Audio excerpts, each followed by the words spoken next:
Hello, my Kindred friends. This is Christian from the design team. Today we are going to be making a home decor project for the holiday season. We're going to be making a book with a little scene in the inside. To make this book, we are going to be utilizing a few different tools. The first one will be the treat box die, the cast a spell paper pack, Broom HaHa stamp set, and then the Salem Sisters. Because this video is going to be long, I did do some pre-work ahead of time. From the treat box die, I cut out two panels. I did this on a matte metallic finished paper because I wanted it dark in the inside. From the Cast a Spell paper pack, I cut out one of the signs and I also die cut a piece of pattern paper from the inside label insert from the die set itself. The next thing that I did was stamped my images that I needed. I have a back panel, which will be the scene inside the book with some masking paper. Then I also have stamped the image for the witch who will be in the background of our paper. From a piece of craft cardstock, I cut a 4.5 by 7.5 inch piece of paper and a 6.5 by 1 inch piece of paper. I also cut out the spine. Finally, a side decoration piece was cut at 4.25 by 1/2 inch. The only other supply that I needed was magnets to hold my book closed. I will have these dimensions on my blog as well as in the description inside this video. To start the project, I wanted to work on the leather that would be my book cover. There are a few different techniques for obtaining and making a leather appearance. I chose to use watercolors. The first thing I did was drop some watercolors onto my palette. I used a magenta, an olive green, and a gray. We will come back to these in a hot second. First, I had to make my paper look like leather. To do this, I took the 7.5 by 4.5 inch piece of paper and the 6.5 by 1 inch piece of paper. I squirted them with some water to get them moist. Then I crinkled them up, leaving big crinkles. The goal is to soften the fibers and cause multiple creases into my piece of paper. I do not want to saturate the paper so that it tears and it becomes brittle, but truly just to cause the creases and make it really distinct, sharp crinkles. Once I was satisfied with my crinkling, I went ahead and did the same process on the large piece of paper. I know it just looks like a grocery bag that you used to use as a book cover, all crinkled up, and you got through middle school with it. But now we're going to make the magic happen. We're going to pull out some watercolors. The three colors that I chose will provide a beautiful color brown. Yep, pink and green are across from each other on the color wheel. So when you mix those two colors together, you get brown. And you can make brown out of any colors that are opposite of the color wheel. The third color that I am bringing into this mix is going to be a gray color. This gray color is going to deepen the brown. I know it looks really scary right now. That is a really dark color, especially on that white palette, but truly it's not. Watercolors by nature are translucent and they will dry back and it'll be a lot lighter in intensity. So just like when you stamp with your dyes or you do ink blending, you will have some dry back. The project is complete. When I had my brown completed, I just started skimming over where all those wrinkle lines are. This is going to give the leather those crinkles as well-worn leather looks. I continue to add that brown on in all the areas to ensure that I had the coverage that I was looking for and the worn look that I wanted. I did repeat this on the small piece of paper as well. By doing repetitive applications, I was able to darken and deepen the tones. When this is dry, it will not look this dark. It will look much more worn. I did a little cleanup and then set these items aside to dry. They are not on watercolor paper, so my paper will be a little crinkly. It was then time to start some coloring. Am going to start with the witch first. I did cut out the coloring because the length of this video was 2 hours and 30 minutes, and that's a long time to be committed to. So you will have the marker combinations listed in the description as well as on my blog. Once my image was fussy cut out, I did go around the edges with a fine liner marker. This is because my image was stamped on white paper. This image is going to go inside the book in front of a scene. I did not want to have that white ledge to be standing out and be just in your face. So by going around with a marker, I'm able to cover any of my cutting errors. Didn't get too close, got a little too close. It blends it all in and makes it look nice again. In doing this edging, make sure you come from behind so that you are not accidentally drawing all over your pretty colored image. Done that once or twice. My little witch was ready for her star in the show, so I just set her off to the side and started working on my background panel. I will be masking off my house first. This will allow me to do some ink blending. Did I want to spend time cutting out the entire mask? No, I'm just going to cover it up. So I didn't. I only cut out the areas that I needed. The mask was applied, ensuring that I had complete contact with the stamped image and nothing outside of that stamped image. The color selection that I chose for my sky in the background was again based off of some color theory. There's a reason why Christmas colors look really good together. Your red and your green, again, are opposite of the color wheel. I knew my little witch had a lot of green coloring, so I wanted her to pop off of my night sky that I was brewing up. So I chose to go with a orange and red sky. When I start my ink blending, I started at the bottom, making sure that I tapped off a little bit so I wouldn't get any harsh lines. After I was happy with the amount of orange that I had placed down, I did transition to the red ink. By starting my blending off of either the mask or the side of my glass mat, I can ensure that I have equal distribution and no harsh lines. When I was satisfied with my first application, I did go back in with the orange ink again and blend it up into the red ink to smooth out that line so I had a nice smooth transition. The mask was removed, but don't worry, I didn't throw it out because I will use that again if I need it. Through the magic of editing, the panel was then colored. I would like to show you how that witch in her green really now does stand off of that red and orange background. I was now ready to start making my design element for the front of my card. To do this, I took the 4¼ by a ½ inch piece of paper and sketched out what kind of resembles a serpent of some sort.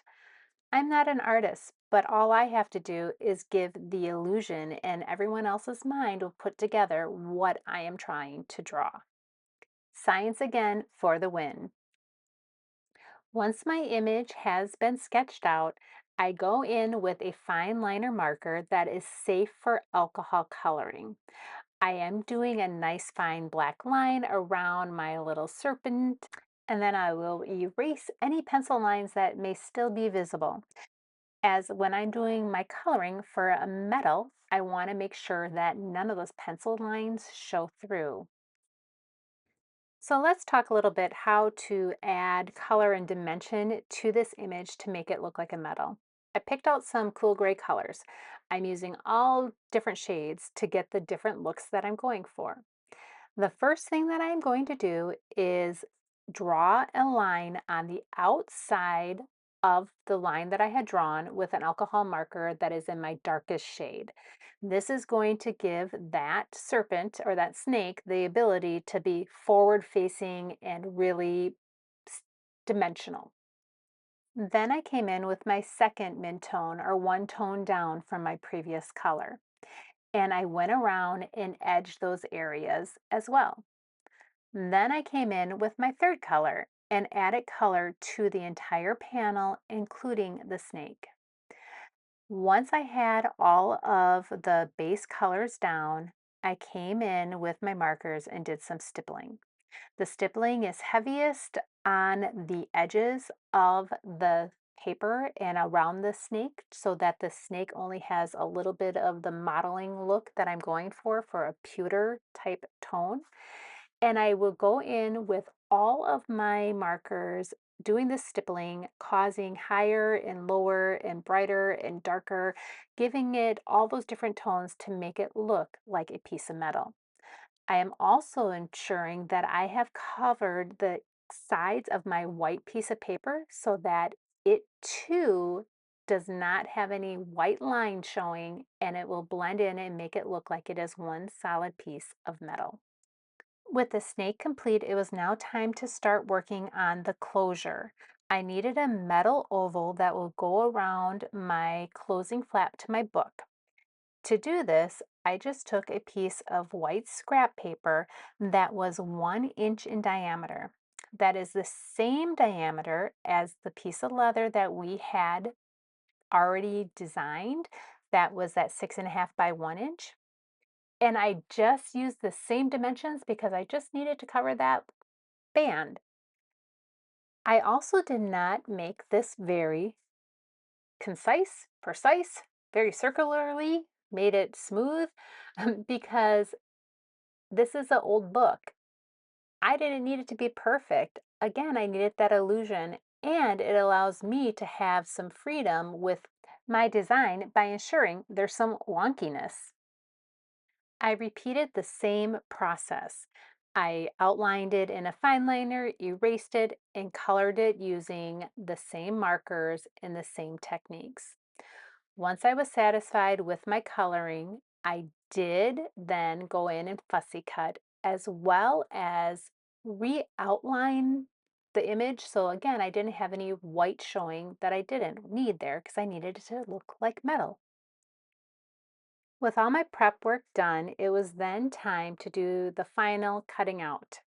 I did cut out my house knowing that I wanted my witch flying in the air. So I will position my panel to really show off that empty space for her to be positioned in. To finish my prep prior to assembly, I needed to do a few more things. I needed to get my black flame panel edged, so again, no white is showing, and then foam tape applied to the back of it so that it'd be ready to go when I was going to assemble. Finally, I had to complete the spine of my book. The sentiment from Salem Sisters was then stamped on the side panel, a die from the tree dies. This paper looked very naked compared to the leather paper, so we needed to grunge this up a little bit. Using the same ink that I stamped in, I took a blending brush and just distressed those edges so that when it was on my panel, it didn't look so brand new. It was finally time to start the assembly. I'm going to start with the base first. I wanted to have the matte shiny on the outside and the dark brown in the inside to really emphasize that night scene. So when I am doing my folding, I am folding so that my exterior will be shiny and my interior will be that matte brown. The seams were first bent with my fingers to ensure that I didn't crack my fibers. I wanted to ensure that they had a nice memory before I started doing any bone folders. I applied double-sided tape to each of the tabs as well as the inside panel of the side flaps. And this will come into play in a little bit on why I did this layout. You will also see that I am folding back my outer flaps on the sides. This is going to be helpful for later when I need to hide all the other tabs when I assemble and pull in the top of my treat box die. I will not glue down those tabs. They will stay open and I will not release that sticky paper on those side panels. That'll come later on. The base of my book was then completed and set aside to finish drying. It was now time to deconstruct the die cut. I will be cutting off the side panels and the two top flaps of my die cut. By removing these, I am allowing my book to have a cover instead of being an entire box. I do not want to cut all of the tabs off of the top because I need to have that for reinforcement, the same as with the sides. I do miter those sides and the top just a touch so that when I go to fold my reinforcements back on the panel, I have a little more freedom and less bulk inside of there. The seams then were first pressed with my fingers and then reinforced with the bone folder. This will allow me to have nice, crisp, squared up lines so that my book cover will raise and close appropriately. When I am doing my folding, I am folding those side flaps and the top flap both ways because I need those to be able to bend in and fold on each other so that they have more flexibility but still are nice and firm, as that's where my magnet is going to be adhered. Once I was satisfied with the stability of my die cut and the creases, it was time to do the adhesive. I applied the sticky tape as well as liquid glue for two purposes. One, I wanted the instant gratification and having it be able to stick with the sticky tape. Works out great.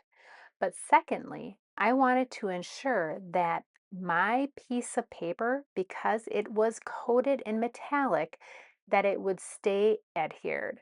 Sometimes the sticky tape doesn't cause the greatest bond with coated papers, so by adding that liquid glue on top of it really helps hold it in place. You can see that my box is assembled and I have placed those dark colors on the inside. I then tiered the side tabs from the top panel. The adhesive was burnished into place and then liquid glue was applied to the bottom flaps that had been sticking up for a long time. We are finally putting those down. By doing this, I have hidden every piece of paper that was inside the box and no one will ever know that that's how that lid was assembled. To complete the cover of my book, the base of the book, I should say, I did miter those corners a little more and made them more exaggerated so that I would have less bulk on the front cover. This again was adhered with double-sided adhesive and liquid glue to ensure that I had great contact on the coated paper to the coated paper. It was finally time to start assembling the inside of my book. I will be applying the background piece that has been die cut with liquid glue flat to the bottom of the book itself. The pattern paper was also adhered flat to the front cover of the book. Then finally, the sign that was cut from the pattern paper that says Black Fame was applied to the pattern paper. This was applied with liquid adhesive as well because again, this is a coated paper and I wanted to make sure that my sticky foam tape stuck and that my liquid glue really ensured that it was staying in place. With everything adhered, it was now time to place my witch into the scene. To adhere my witch, I am going to make up a pop-up mechanism. You don't have to do that. I wanted to have more height than it would take for me to do 10,000 layers of the foam tape. So a homemade pop-up device works perfect for this. For the pop-up, I did it on black cardstock and I used a piece of 2-inch by 3 1/4 inch piece of black cardstock, and then I scored it at every 1/2 inch. This will make a square. This will be what is inside the card to help hold the witch up, giving her plenty of height off of that back panel. I adhered the pop-up mechanism to the back of my image first. Then I realized I never did my highlights or intensifying the black ink on the eyes or any of that stuff. So I thought now would be the best time to do it so I don't have to try to do it in the little itty bitty box. So I did a quick little highlight. Once my highlights were complete, I did add a little liquid glue to the back of my witch and went to put her in my book. Well, then I dropped it, and of course, I ended up with some ink in spots that I didn't want it, but I didn't touch it. I waited until it was dry and went in with an adhesive eraser, and it took away all that shininess, and no one will ever know it's there.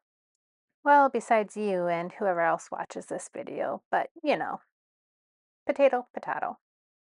The inside of the book was complete. It was now time to work on the cover. So I took our first leather panel and I did some scoring.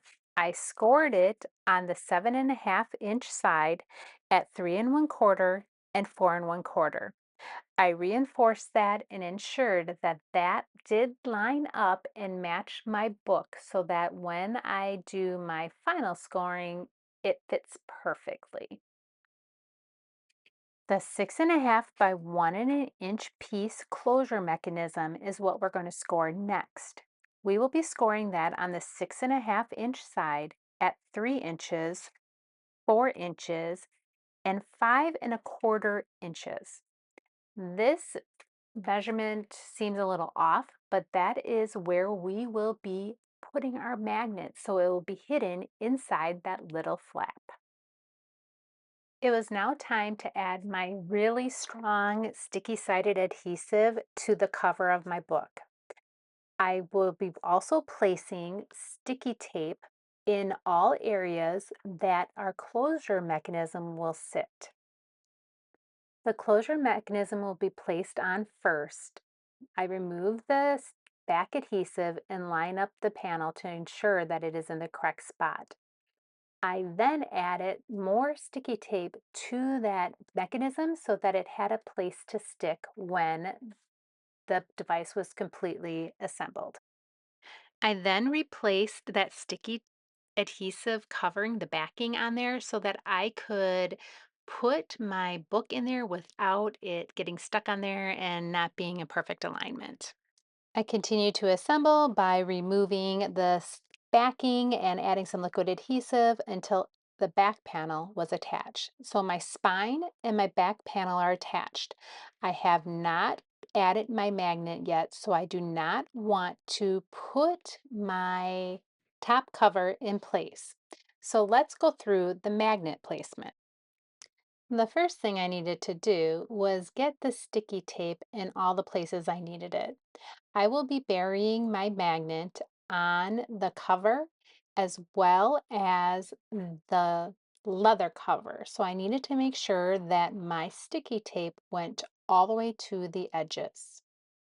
Then a piece of sticky tape was applied to my flap. You can see that this mechanism has a fold over. So I need to be able to sandwich my magnet on this closure mechanism. So one part of my magnet will go into this closure flap. I needed to make sure I had a spot to stick my other magnet. So I took a ruler just to measure to get an idea of how far down I had to go on my panel to add some adhesive. The adhesive was then applied to that front color because I really want to make sure that my magnet is stuck and is all stuck all around it so it doesn't have any chance of shifting or moving as many times as I open the book. So it was now time to apply my magnet. The magnet was placed on the sticky adhesive of my book mechanism. I then removed the second magnet. This was folded onto itself and pressed sealed to close. I now know where my magnet is located and how to apply it to the book itself. The non-enclosed magnet was attached to the flap. The adhesive was removed from just that little section of the double-sided adhesive and applied. I was then able to sandwich my cover with some liquid adhesive and all the other glue, and my book opens and closes. With those items now in place, I was able to do some of the details that I needed on the front of the book. Using two different markers, I first drew in with my lightest marker some scar lines and added some stitch marking as well. I then came in with a second marker and traced along the lines of that scar line, making sure I didn't cross over any of the stitch lines. This gave that scarred look that needed. I then drew in an eye with the same markers so that it fit inside of the metal closure mechanism that we had designed. A white embellishment will act as my eyeball. To give my eyeball some character, I just pulled in two Olo markers, one for the coloring of the eye, and then one to be the pupil of the eye. This size works for my V card. I would have preferred a little bit larger one, but I didn't have a larger embellishment or an enamel dot. My book was looking great, except I forgot two things that I needed to draw out. So I made a couple pretzels that had a snake head and I drew them out, did the same black marker, and then did the same coloring with the Olo markers to make my two embellishments. These were then fussy cut out and adhered to the corners of the card. With those final embellishments, I felt like my book was complete. This home decor piece is going to be perfect in my Halloween decorations. I know I had to cut a lot out so that you can get the whole process, but it was worth it. I now have a book that is a nice surprise in the inside, and it's definitely a book of spells that you would not want to open. I hope you enjoyed this project today. We made something that wasn't a card, but is definitely a statement piece. I can't wait to see what type of books you make. Head on over to Facebook and join our Facebook group and show us your pictures. Let us see what you're doing so we can be inspired by you as well. Click the like button and subscribe for more fun videos on using your supplies. Until next time, my friends.